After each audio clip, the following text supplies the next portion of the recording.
It's a pleasure for me to be back in the UK, even virtually. My first visit to your country was when I was a teenager in 1950, a memorable visit. Any of you who were alive in 1950 will remember there was food rationing still going on then. And I recall in our hotel in Cambridge, the waiter in the hotel offering my sister and me eggs for breakfast. We did not want eggs for breakfast. And the waiter was astonished and said, "Don't you understand? You can have eggs. You have an allotment of eggs this morning." But we didn't want eggs. That was food rationing. And my memories from 1950 also included London, all of the bombed out sites in London that as of 1950 still had not been reconstructed. So that was 1950. I lived in the UK from 1958 to 1962. And that was shortly after Suez. It was after the Nottingham and Notting Hill race riots that were a shock, your first race riots. In retrospect, what was going on in Britain then, while I was there 58 to 62, was that you were undergoing a national identity crisis, although neither I nor my British friends really understood it at the time. Ever since then, I've returned frequently to your country. My wife and I spent our honeymoon in Britain. Britain is the only country to which I seriously considered moving, and I have friendships with British people going back 65 years. So those are long, wonderful connections with your country.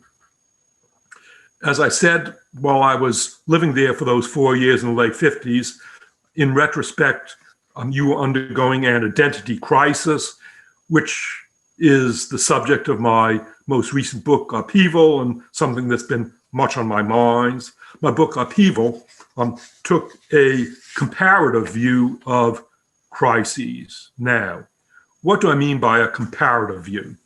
Most history books are single case studies. They look at one country in a narrow slice of time.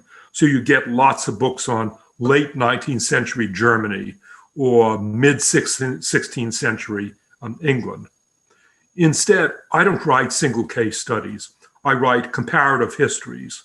My book, Guns, Germs, and Steel, compared the histories of people on different continents. My book, Collapse, compared different societies that did or did not collapse.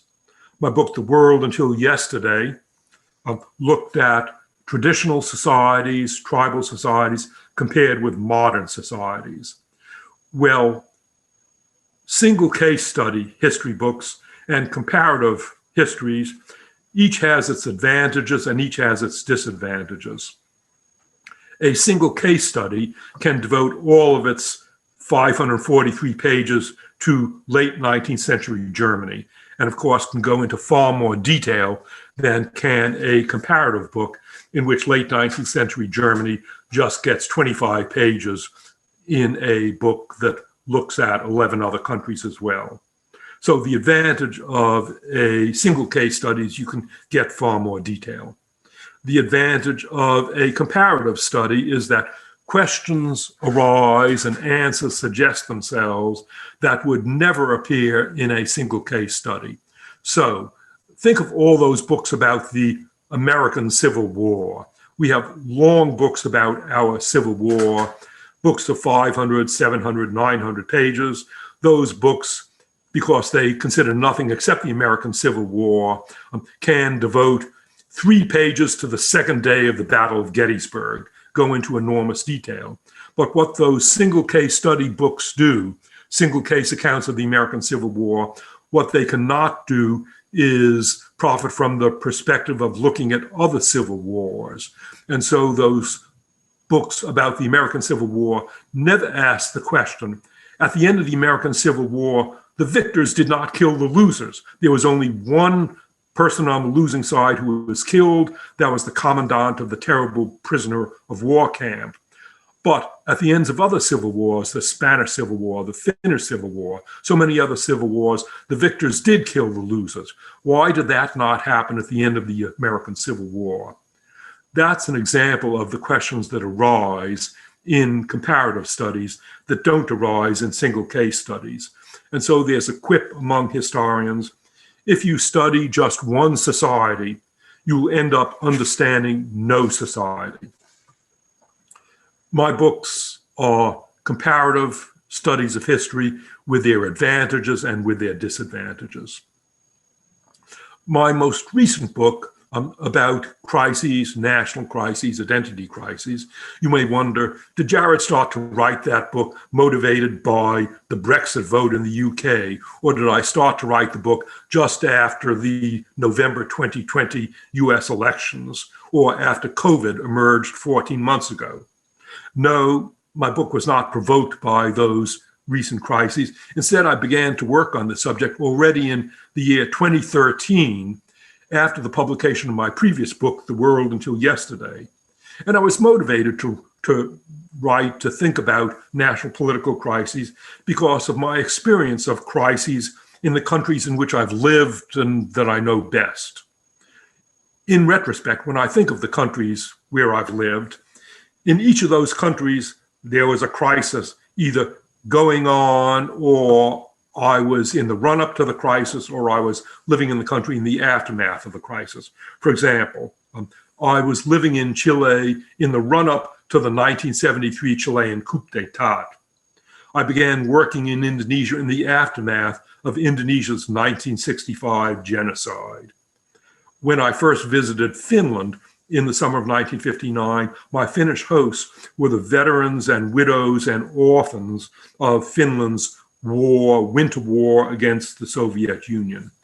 I began working in Australia in 1964 as Australia was slowly starting to dismantle its White Australia policy. And I was living in Germany on the day that the Berlin Wall was erected. Any of you who think that correlation suggests causation may be wondering, does Jared Diamond living in a country, is that a cause of a crisis, my presence? And no, correlation does not prove causation. My living in countries does not provoke crises. It's instead that countries not infrequently experience crises, often at least once a generation. And so just by chance, my living in countries has been associated either with the aftermath or the occurrence or the winding down of a crisis. Those crises are gut-wrenching histories in their own right, but they also raise practical questions of why some countries deal better with crises than do other countries. To continue watching this video, click the link in the top left or in the description below, or visit iai.tv for more debates and talks from the world's leading thinkers on today's biggest ideas.